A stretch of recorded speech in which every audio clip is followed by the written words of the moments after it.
코로나 시대를 보내면서 서울이나 경기 등 타지에 자녀를 둔 부모는 아마 많은 생각을 하실 것입니다. 코로나 중에도 내 자녀들이 안전하고 건강해야 할 텐데 이런 생각을 하시겠죠. 아들을 군대에 보낸 부모는 내 아들이 코로나에 걸리지 않고 군 복무를 잘 마쳐야 할 텐데 아마 이런 생각을 하실 것입니다.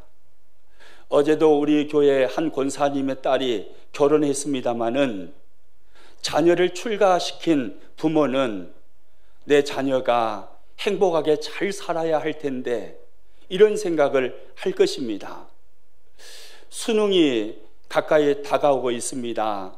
수능을 치르는 자녀를 둔 부모는 내 자녀가 이번에 시험을 잘 쳐야 할 건데 이런 생각 말이죠.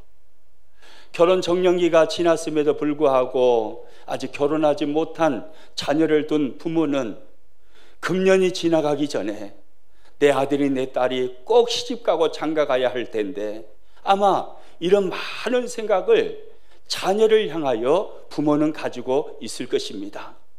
이 땅의 부모 중에 자녀에 대한 생각이 없는 부모는 한 사람도 없습니다. 맞지요? 여러분, 그렇다면 우리의 하늘 아버지이신 하나님 아버지는 저와 여러분을 향하여, 하나님의 백성들인 우리를 향하여 생각을 가지고 계실까요? 아니면 아무 생각도 없으실까요? 어떻게 생각하십니까? 나한테는 아무 생각도 없으신 것 같아. 절대로 그렇지 않습니다. 아무리 내가 부족하고 연약해도, 코로나 때문에 내 삶이 아무리 힘들어서 하나님은 나에게 관심이 없는 것처럼 생각되어진다 할지라도 하나님은 우리를 향하여 많은 생각을 가지고 계신 분이십니다. 시편 기자는요, 하나님은 당신의 백성을 향하여 많은 생각을 가지고 계시는데 그 수를 헤아릴 수 없을 정도의 많은 생각이라고 증언을 했습니다. 시편 40편 5절 말씀 같이 읽습니다. 여호와 나의 하나님이여, 주께서 행하신 기적이 많고 우리를 향하신 주의 생각도 많아 누구도 주와 견줄 수가 없나이다. 내가 널리 알려 말하고자 하나 너무 많아 그 수를 셀 수도 없나이다. 할렐루야. 우리를 향하신 주님의 생각, 하나님의 생각이 많다고 합니까? 적다고 합니까? 많다고 합니다. 너무 많아서 그 수를 셀 수도 없다라고 시편 기자는 증언을 하였습니다. 그렇습니다. 오늘 저와 여러분을 향하신 하나님의 생각이 그 수를 셀 수도 없을 정도로 많습니다. 여러분, 믿으시기 바랍니다. 생각이 많다는 것은 그만큼 관심이 많다는 거죠. 관심이 많으니까 생각을 많이 하는 거죠. 관심이 많다는 것은 저와 여러분이 하나님의 사랑의 대상이라는 의미입니다. 독생자를 십자가에 내어주시고 우리를 사랑하신 하나님은 오늘도 우리를 향하여서 많은 생각을 가지고 계신 것입니다. 여러분, 믿으시기 바랍니다. 코로나 시대를 살아가고 있는 우리를 향하여서 하나님은 많은 생각을 가지고 계신다는 것입니다. 저와 여러분은 하나님의 생각의 한복판에 지금 살아가고 있는 사람들입니다. 아멘이시죠? 할렐루야. 여러분, 그렇습니다. 그래서 오늘은요, 하나님께서 코로나 시대에 우리를 향하여, 나를 향하여 어떤 생각을 가지고 계시는가, 성경을 통해서 함께 알아보기를 원합니다. 오늘 말씀을 통해서 코로나 때문에 몹시 힘들고 현실이 암담하게 느껴지지만, 하나님의 나를 향한 이 시대의 하나님의 생각이 바로 이것이구나, 이것을 깨닫는 시간이 될 수 있기를 축복합니다. 우리나라가 남과 북으로 나뉘어져 있죠. 구약 성경을 읽어보면요, 이스라엘이 남과 북으로 나뉘어졌습니다. 솔로몬 왕 아들 때인 르호보암 때 남유다 왕국과 북이스라엘 왕국으로 나뉘어졌습니다. 그리고 시간이 흘러서 북이스라엘 이 왕국은요, BC 722년에 아수르에 의해서 멸망을 당합니다. 그리고 남유다 왕국은 그 후 136년이 지난 BC 586년에 바벨론의 느부갓네살 왕에 의해서 멸망을 당합니다. 여러분, 하나님이 사랑하는 당신의 백성입니다. 하나님의 백성들이 왜 아수르와 바벨론에 의해서 멸망을 당했을까요? 그것은 하나님의 백성이 하나님의 백성으로서의 삶을 살지 못했기 때문입니다. 그들은 하나님을 거부하고 우상을 섬겼습니다. 그리고 말씀을 떠났습니다. 그래서 하나님은 아모스나 호세아 선지자들, 이런 선지자들을 보내서 그들에게 경고하시며 그들이 회개하고 돌이키라고 말씀을 하셨습니다. 그러나 그들은 하나님의 말씀을 듣지 않습니다. 회개하지 않았습니다. 돌이키지 않았습니다. 그러자 하나님은 주변 나라 아수르와 바벨론을 들어서 그들을 침공하게 하시고 그 민족이 노예로 끌려가게 하셨습니다. 오늘 본문이 들어있는 예레미야 29장의 말씀은요, 하나님께서 예레미야 선지자를 통해서 바벨론의 포로로 끌려가서 포로 생활하고 있는 당신의 백성들을 향하여 하나님이 보내시는 편지입니다. 오늘 본문 10절에 가서 보면 하나님의 편지의 내용이 잘 기록되어 있습니다. 오늘 본문 10절 말씀 같이 읽습니다. 여호와께서 이와 같이 말씀하시니라. 바벨론에서 70년이 차면 내가 너희를 돌보고 너희 선한 말을 너희에게 성취하여 너희를 이곳으로 돌아오게 하리라. 여호와께서 이와 같이 말씀하시니라. 이렇게 성경은 기록하고 있습니다. 오늘 본문이 10절에서 14절 말씀인데요, 오늘 본문을 자세히 보시면 계속해서 반복되어서 쓰여지는 말을 발견할 수가 있을 것입니다. 그 말은 여호와께서 말씀하시느니라, 이 말입니다. 우리가 읽었던 이 10절에도 여호와께서 이와 같이 말씀하시니라 라고 말씀하고 있죠. 11절에 가서 보면 여호와의 말씀이니라 라고 말씀합니다. 또 14절에 가서 보면 이같이 여호와께서 말씀하시니라 라고 말씀하고 있고, 또 14절 후반절에서도 이같이 여호와께서 말씀하시니라 라고 말씀을 합니다. 여호와의 말씀이니라, 오늘 본문에 여호와께서 이같이 말씀하신다라는 이 말씀이 계속해서 반복되고 있는 이유가 무엇일까요? 그들이 바벨론에서 고통스러운 포로 생활을 하고 있지만 하나님께서 그들에게 지금 이렇게 말씀하고 계신다는 것입니다. 하나님은 그들을 잊어버리지 아니하셨고 그들을 생생하게 기억하고 계시고 그들을 향하여 많은 생각을 가지고 계시며 그들에게 하나님이 말씀하고 계신다는 것입니다. 그러므로 하나님의 말씀을 귀담아 들으라는 거죠. 하나님은 오늘도 우리들에게 말씀하시는 하나님이신 줄로 믿으시기 바랍니다.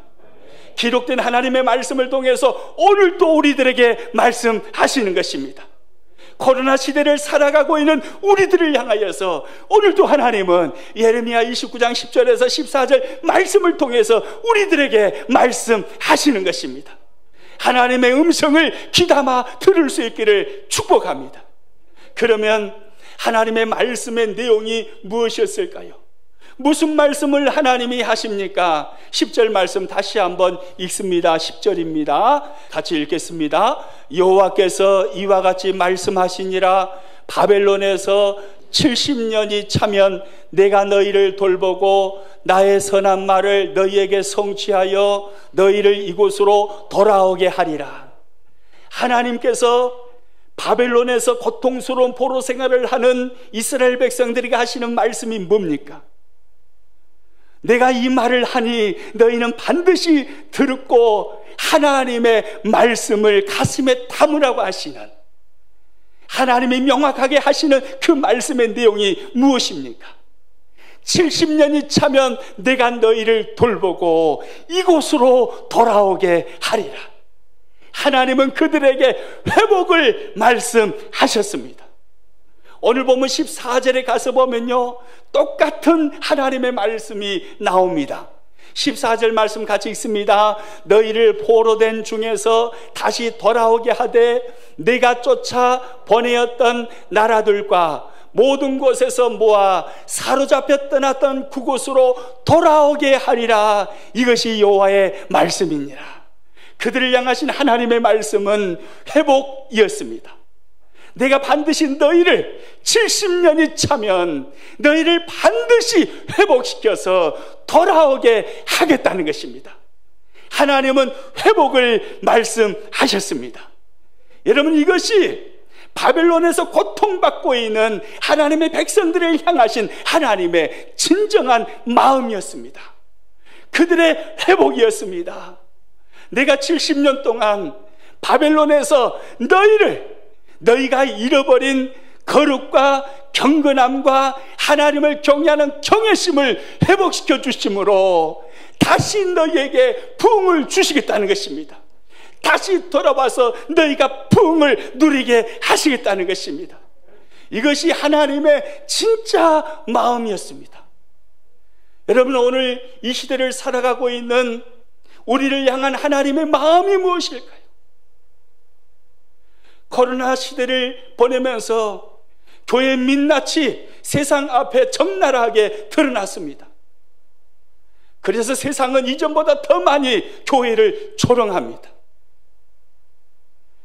밖에 나가서 내가 예수님 믿는 사람이라고 말하기가 부끄러울 정도로 그렇게 우리는 조롱을 받고 있습니다. 코로나 시대를 살고 있는 그리스도인인 우리를 향하여 그러면 하나님이 품으시는 마음은 무엇일까요? 그 조롱 속에서 신앙을 잃어버리고 교회가 문 닫기를 원하시는 걸까요? 너희가 세상으로 떠나가기를 하나님은 원하시는 걸까요? 아닌 줄로 믿습니다. 이 코로나 시대를 지내면서 우리가 잃어버린 하나님을 향한 경외심을 하나님은 다시 되찾기를 원하시고, 잃어버린 거룩을 회복하기를 원하시고, 잃어버린 경건을 회복하기를 원하시고, 그래서 다시 하나님의 부흥 속에서 살아가기를 하나님은 꿈꾸고 계신 줄로 믿습니다. 이것이 오늘 우리를 향하신 하나님의 마음인 것입니다. 바벨론의 포로로 끌려가서 고통받고 있는 포로 생활하는 그들을 향한 하나님의 마음과 마찬가지입니다. 우리를 향하신 하나님의 마음입니다. 저는 오늘 우리가 신앙생활하는 이 시대가요, 마치 예루살렘 교회에서 아나니아와 삽비라가 죽어나갔던 그 교회 시대와 비슷하다라고 생각을 합니다. 사도행전 5장을 가서 보면 예루살렘 교회에서 사람이 죽어나갔습니다. 아나니아와 삽비라입니다. 얼마나 큰 위기가 교회에 찾아왔겠습니까? 성도들 안에 웅성웅성거리는 소리가 들렸을 것입니다. 오메 자칫 잘못했다가는 나도 아나니아와 삽비라 꼴이 될랑가도 모르겠다. 아이고 무사서 교회 못 댕기겠구만. 이런 생각을 하는 성도도 있었을 것입니다. 여러분, 그러나 아나니아와 삽비라 그 사건을 통해서 예루살렘 교회가 완전히 흔들려 버렸고 예루살렘 교회가 무너졌습니까? 그러지 않았습니다. 성경을 잘 보십시오. 아나니아와 삽비라 사건을 통해서 예루살렘 교회는 분명히 위기를 맞이했을 것입니다.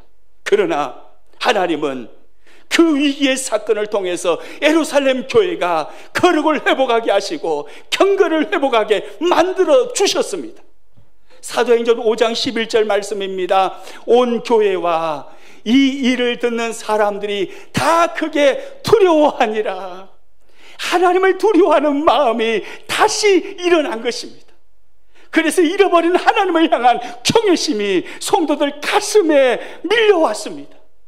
거룩이 회복됐습니다. 경건이 회복되었습니다. 그 후에 하나님은 마침내 예루살렘 교회가 이전 교회보다 더 힘있는 교회, 더 강한 교회, 더 건강한 교회, 더 놀라운 부흥을 누리는 교회로 세워주신 줄로 믿습니다. 사도행전 5장 14절 말씀입니다. 같이 읽겠습니다. 믿고 주께로 나오는 자가 더 많으니 남녀의 큰 무리더라. 할렐루야. 이게 하나님의 마음이었던 거예요. 아나니아 삽비라 사건을 통해서 예루살렘 교회여 망해라, 이게 아니에요. 그 사건을 통해서 하나님을 바라보기를 원한 거예요. 잃어버린 경외심을 되찾기를 원한 거예요. 거룩을 회복하고 경건을 회복하기를 원하신 거예요. 그리고 마침내 하나님은 그 교회에 부흥을 부어 주신 것입니다. 오늘 이 시대를 향하신 하나님의 마음이 동일하다라고 믿습니다. 코로나 시대를 살고 있는 우리를 향하여, 교회를 향하여 하나님이 품으시는 그 마음은 똑같은 마음이세요. 코로나를 보내면서 우리의 드러난 민낯을 바라보면서 하나님 앞에 돌이키고 회개하고, 우리가 잘못된 부분들을 하나님 앞에 고백하면서 잃어버린 하나님을 향한 경외심을 회복하기를 원하시고, 거룩을 회복하기를 원하시고, 경건을 회복하기를 원하시고, 그리고 마침내 잃어버린 부흥을 다시 한국 교회에, 우리 교회에, 우리의 신앙생활에 부어주시기를 하나님은 원하시는 줄로 믿습니다. 할렐루야. 여러분, 이것이 우리를 향하신 하나님의 마음이에요. 여러분, 그렇다면 이 시대를 살아가고 있는 우리를 향하여 구체적인 하나님의 생각은 무엇일까요? 구체적으로 하나님은 어떤 생각을 우리에게 가지고 계실까요? 오늘 보면 11절에 가서 보면요, 하나님의 두 가지 생각을 제시해 주고 있습니다. 오늘 보면 11절 상반절 말씀을 읽도록 하겠습니다. 너희를 향한 나의 생각을 내가 아나니 평안이요 재앙이 아니니라. 너희를 향한 나의 생각을 내가 아나니 뭐라고요? 평안이요 재앙이 아니니라. 하나님께서 우리를 향하여 가지고 계시는 생각 첫 번째가 뭡니까? 평안을 주는 것입니다. 뭘 주는 것이라고요? 평안을 주는 거예요. 너희를 향한 나의 생각을 내가 아느니 재앙이 아니다, 비극이 아니다, 평안이다. 하나님은 말씀하고 있습니다. 여러분, 이 편지를 받아보고 있는 이스라엘 백성들은요, 형통한 삶이 아닙니다. 자유로운 삶이 아닙니다. 노예 생활을 하고 있습니다. 암담한 현실입니다. 고통스러운 하루하루를 보내고 있습니다. 그런데 그들을 향하여 하나님은 말씀합니다. 이 환경 속에서도 나는 너희가 평안을 누리기를 원한다. 하나님은 이렇게 말씀하고 있는 것입니다. 여러분, 포로 생활에 무슨 행복이 있겠습니까? 포로 생활에 무슨 미래가 보이겠습니까? 암담한 현실입니다. 꿈꿀 수 없는 현실입니다. 그런데 하나님은 말씀합니다. 그 현실에서도 나는 너희가 평안을 누리기를 원한다. 하나님은 이 말씀을 하십니다. 여러분, 성경을 자세히 보시면요, 하나님의 백성을 향하신 하나님의 큰 생각은요, 평안임을 알 수가 있습니다. 하나님은 하나님의 백성이 평안을 누리기를 원하신다, 이 말입니다. 아멘이십니까? 우리를 죄 가운데서 구원하실 메시아를 구약 성경에 약속하시면서요, 그 메시아의 이름이 뭔지 아십니까? 평강의 왕이라고 성경이 말씀합니다. 이사야 9장 6절 말씀 읽습니다. 이는 한 아이가 우리에게 낳고 한 아들을 우리에게 주신 바 되었는데 그의 어깨는 정사를 메었고 그의 이름은 기묘자라 모사라 전능하신 하나님이라 용전하시는 아버지라 평강의 왕이라 할 것임이라. 할렐루야. 우리를 구원하시기 위하여서 이 땅에 찾아오시는 메시아의 이름이 평강의 왕이십니다. 하나님은 하나님의 백성을 향하여서 평안을 주시기를 그토록 꿈꾸시고 원하신다는 진리의 말씀입니다. 그리고요, 그 메시아 되시는 예수님께서 아기 예수로 이 땅에 찾아오셨는데, 그때 그 모습을 바라보는 천사들의 노랫소리를 들어보십시오. 누가복음 2장 14절 말씀입니다. 지극히 높은 곳에서는 하나님께 영광이요, 땅에서는 하나님이 기뻐하시는 사람들 중에 뭐라고요? 평화로다. 할렐루야. 하나님은 하나님의 백성들이 평화를 누리기를 원하셨습니다. 예수님께서 공생애를 하시면서요, 사랑하는 제자들에게 하셨던 말씀이 또한 이 말씀이었어요.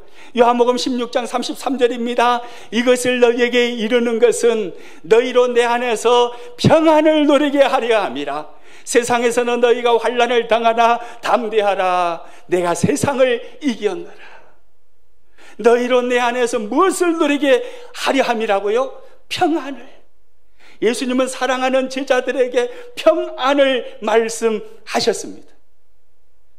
이렇게 말씀하신 주님은 십자가에서 우리의 죄의 모든 문제를 해결하십니다. 그리고 3일 만에 부활하십니다. 예수님의 십자가 처형을 바라보았던 제자들은요, 무서워서 덜덜 떨면서 마가의 다락방에 숨어 있습니다. 그때 부활하신 주님이 마가의 다락방에 제자들을 찾아오십니다. 오셔서 가장 먼저 하셨던 말씀 또한 평안이었습니다. 요한복음 20장 19절 말씀 같이 읽겠습니다. 이날 곧 안식 후 첫날 저녁 때에 제자들이 유대인들을 두려워하여 모인 곳에 문들을 닫았더니 예수께서 오사 가운데 서서 이르시되 너희에게 평강이 있을지어다. 할렐루야. 따라서 합니다. 너희에게 평강이 있을지어다. 주님은 그들에게 평강을 말씀하셨습니다. 평안할지어다, 이 말씀이에요. 하나님은 오늘 우리들을 향하여 평안을 요구하십니다. 평안을 누리라고 말씀하십니다. 우리를 향하신 하나님의 생각은 평안입니다. 여러분, 그러면 하나님이 말씀하시는 평안은 어떤 평안일까요? 성경이 말씀하시는 평안은요, 세상이 주는 것과 같지 않은 평안입니다. 여러분 믿으시기 바랍니다. 요한복음 14장 27절 말씀 같이 읽겠습니다. 평안을 너희에게 끼치노니 곧 나의 평안을 너희에게 주노라.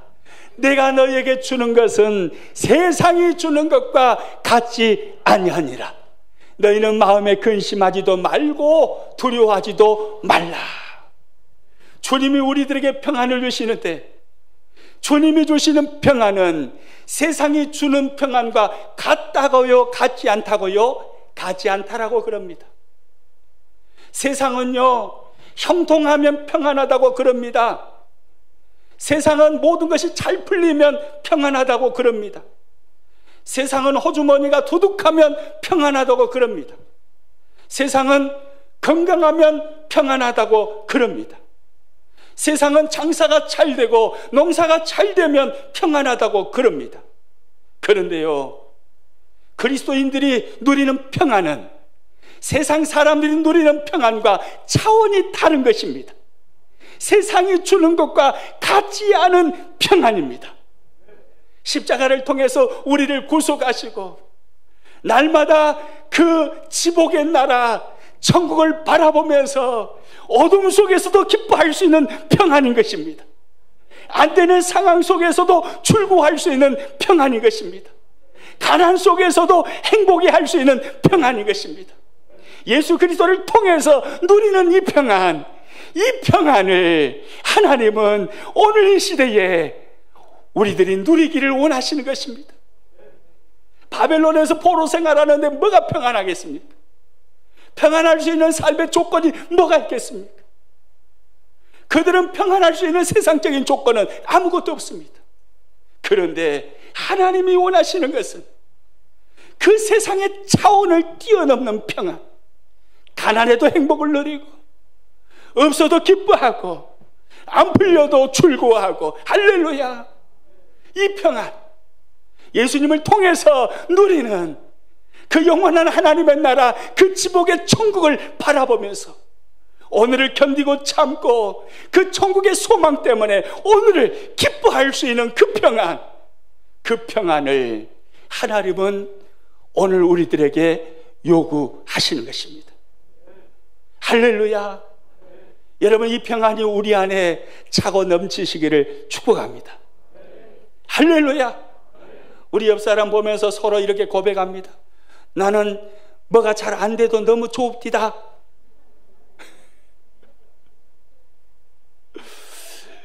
우리 진짜 이렇게 말할 수 있어야 돼요. 잘 돼야만 좋은 게 아니라 나는 안 돼도 좋읍디다. 까짓것만. 앞으로 내 나이가 몇인데 앞으로 20년 30년만 살면 그 영광의 나라 천국에서 면류관 쓰고 그 나라에서 영원토록 지복을 누리며 살게 될 건데 이것쯤이야. 까짓것.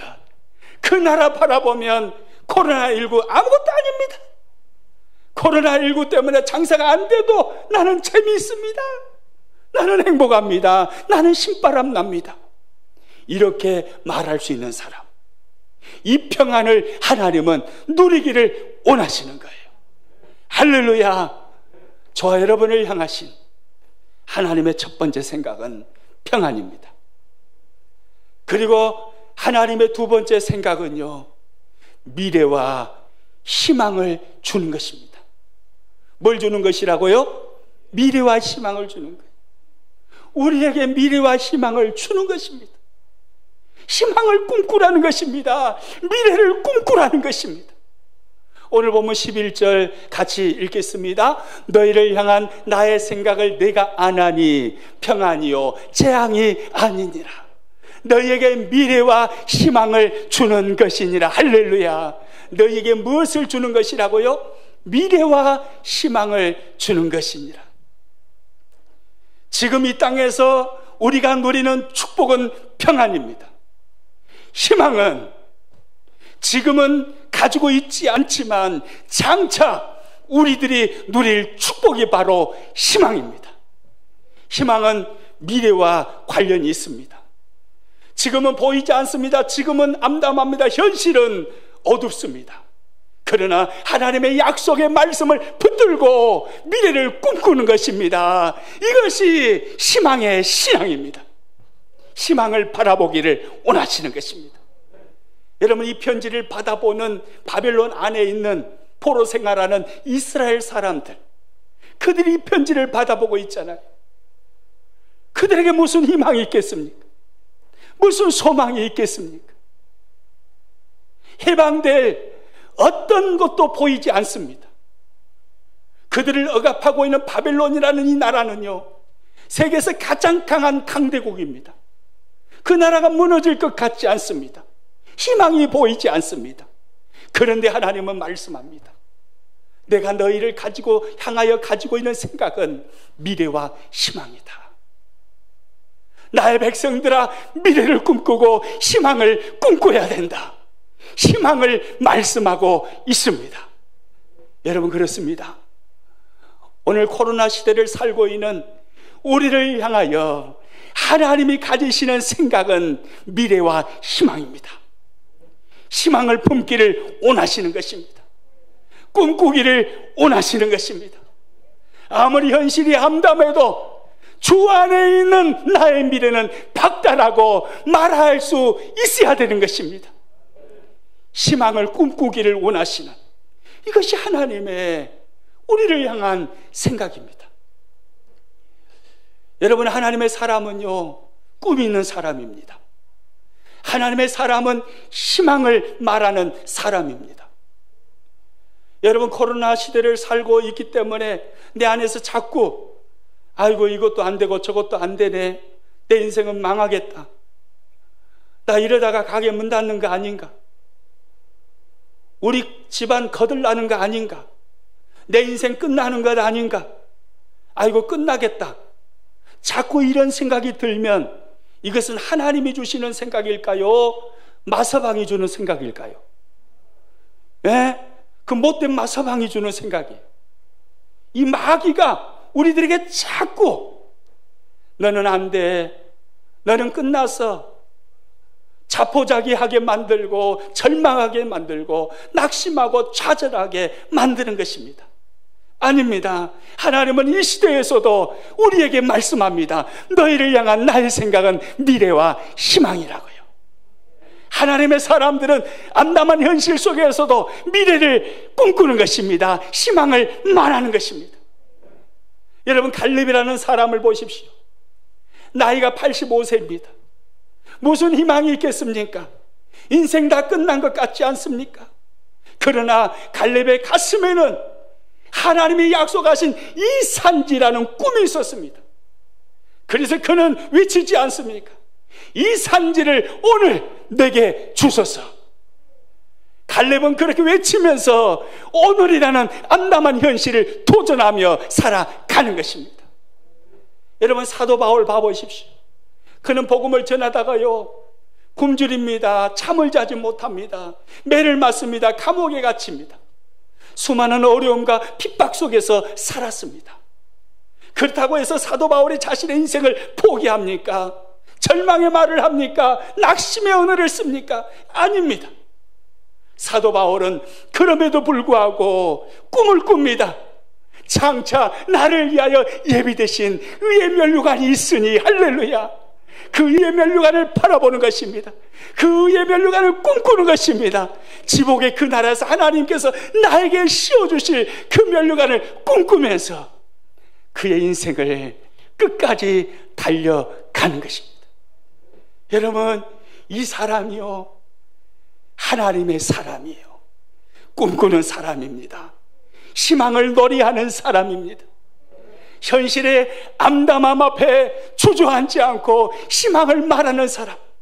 하나님의 약속을 붙들고, 하나님은 약속하시잖아요.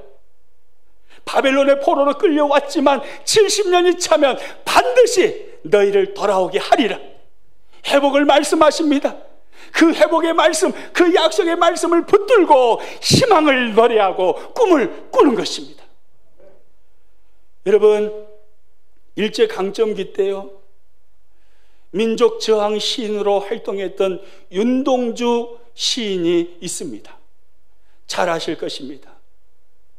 윤동주 시인은요, 일제치하, 고통스러운 식민치하 속에서도요, 광복을 꿈꿉니다. 민족의 광복을 노래했습니다. 그가 많은 시를 지었는데요, 별 해는 밤이라는 그의 시 마지막에 나오는 10연을 보면 그의 시에 이런 구절이 나옵니다. 그러나 겨울이 지나고 나의 별에도 봄이 오면 무덤 위에 파란 잔디가 피어나듯이 내 이름자 묻힌 언덕 위에도 자랑처럼 풀이 무성할 계다. 봄을 노래하는 것입니다. 현실은 암담한 겨울입니다. 일제 식민 치하입니다. 수없이 감옥에 갇힙니다. 수없이 매를 맞습니다. 수많은 사람들이 독립운동을 하면서 죽어갑니다. 미래가 보이지 않습니다. 어둡습니다. 그래도 봄을 노래하는 것입니다. 꿈을 꾸는 것입니다. 희망을 말하는 것입니다. 봄을 말하는 거예요. 광복을 말하는 거예요. 하나님께서 반드시 우리 민족 가운데 광복을 주실 것인데, 그날이 되면 무성하게 번창하는 불처럼 그 놀라운 영광의 날이 우리 민족 가운데 임할 것이라는 것을 믿고, 믿음의 사람이었던 윤동주 시인은 하나님 안에서 꿈을 꾸는 것입니다.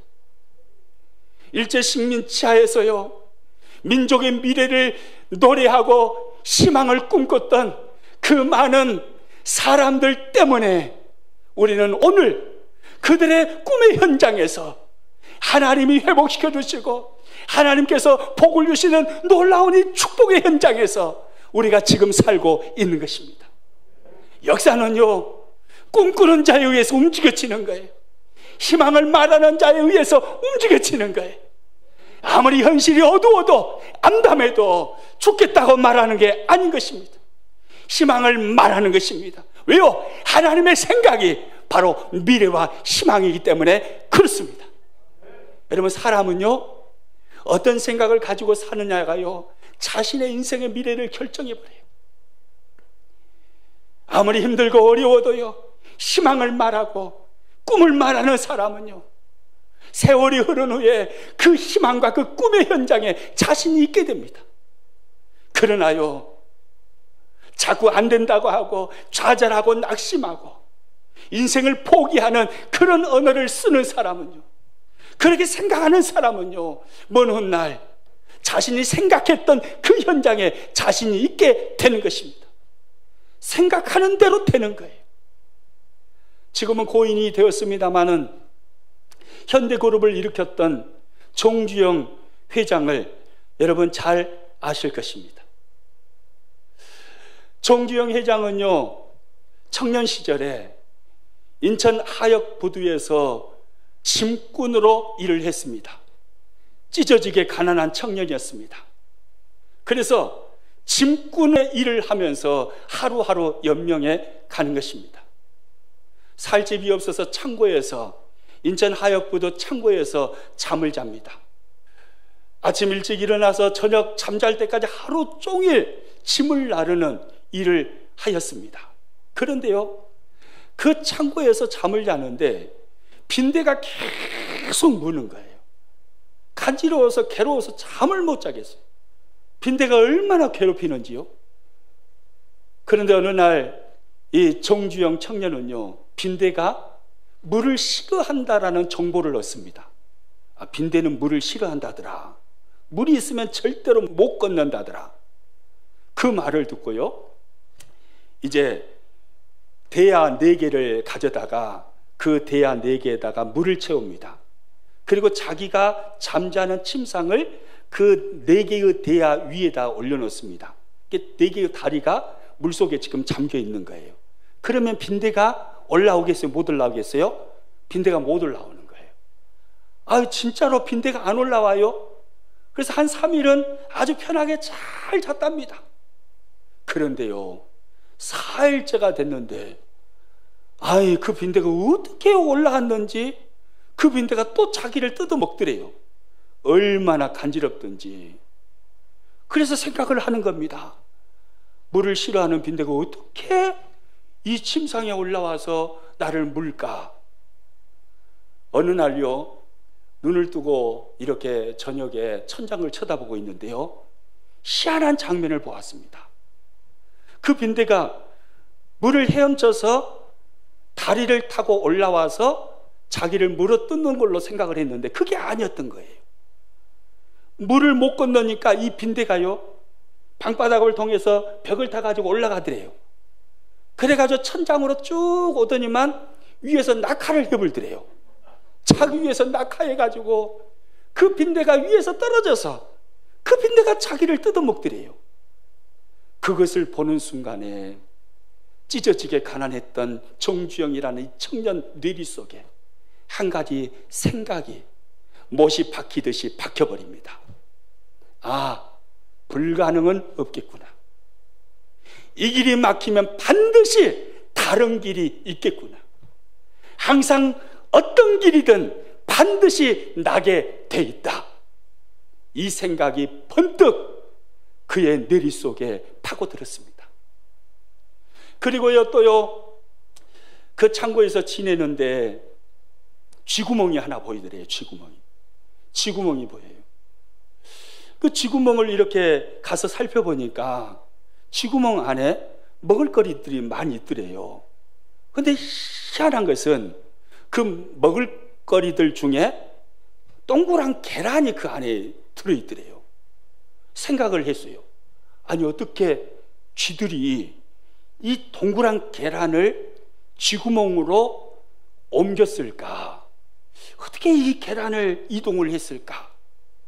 그런데 어느 날요, 쥐가 그 계란을 옮기는 장면을 목격을 합니다. 자세히 보니까요, 쥐 2마리가 딱 나와 있는데, 근데 한 마리 쥐가요, 계란을 가슴에 딱 이렇게 안더래요. 동그란 계란을 가슴에 딱 안고 그대로 누워버리더래요. 뒤로 누워있는 거예요. 꼴랑지를 막 앞으로 흔들면서 딱 이 계란을 가슴에 안고 누워있어요. 그러니까 다른 한 마리가 계란을 가슴에 안고 누워있는 그 쥐 꼴랑지를 이빨로 딱 물고 끌고 쥐구멍으로 들어갈더래요. 그 모습을 보는 순간에요, 정주영 청년 뇌리 속에 박혀버린 생각이 하나 있었습니다. 아, 무슨 일이든 협동하면 되겠구나. 협동하면 안 될 일이 없겠구나.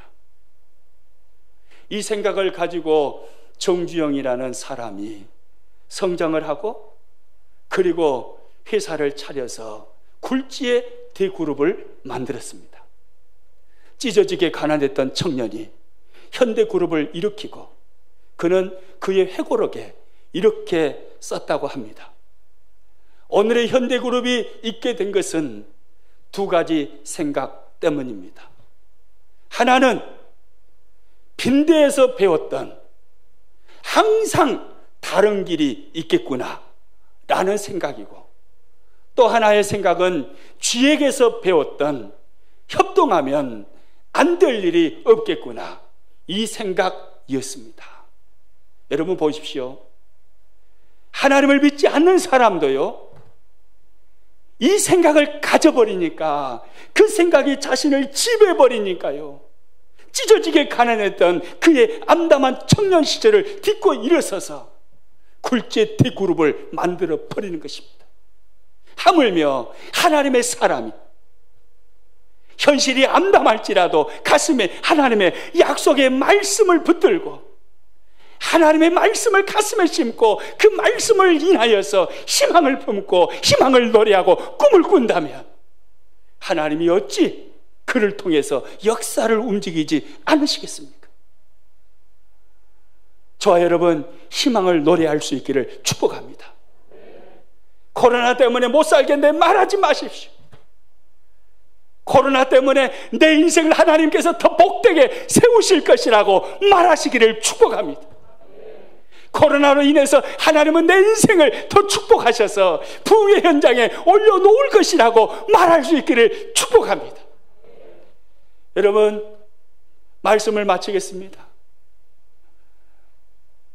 코로나 시대를 살고 있는 우리를 향하여 품으시는 하나님의 마음은 무엇일까요? 믿음의 사람들인 저와 여러분과 우리 교회와 한국 교회를 향하여 품으시는 하나님의 마음은 무엇일까요? 망하는 것일까요? 교회가 문을 닫는 것일까요? 아닙니다. 하나님은 코로나 시대를 통해서 우리를 돌아보기를 원하시는 것입니다. 잃어버린 경건을 회복하고, 잃어버린 거룩을 회복하고, 하나님을 두려워하는 경외심을 회복하고, 그래서 마침내 이전보다 더 강하고 더 힘있고 더 놀라운 부흥의 현장에 있기를 하나님은 원하시는 것입니다. 이 시대를 향하여서 하나님은 우리에게 두 가지 생각을 가지고 계십니다. 평안을 누리기를 원하시는 겁니다. 미래와 희망을 갖기를 원하시는 것입니다. 현실을 초월하여서 예수님을 통해서 하늘로부터 임하는, 현실을 뛰어넘는, 어둠 속에서도 웃을 수 있고 가난 속에서도 기뻐할 수 있는 그 하늘의 평안을 하나님의 백성이 누리기를 원하시는 것입니다. 그리고 현실이 아무리 어두워도 암담해도 미래를 꿈꾸며 희망을 노래하는 하나님의 사람들이 되기를 원하시는 것입니다. 저와 여러분, 그런 사람이 될 수 있기를 축복합니다. 우리 교회가 그런 교회가 될 수 있기를 축복합니다. 우리 희망을 노래하십시다. 미래를 꿈꾸십시다. 할렐루야. 그래서 역사를 새롭게 만들어 가시기를 축복합니다.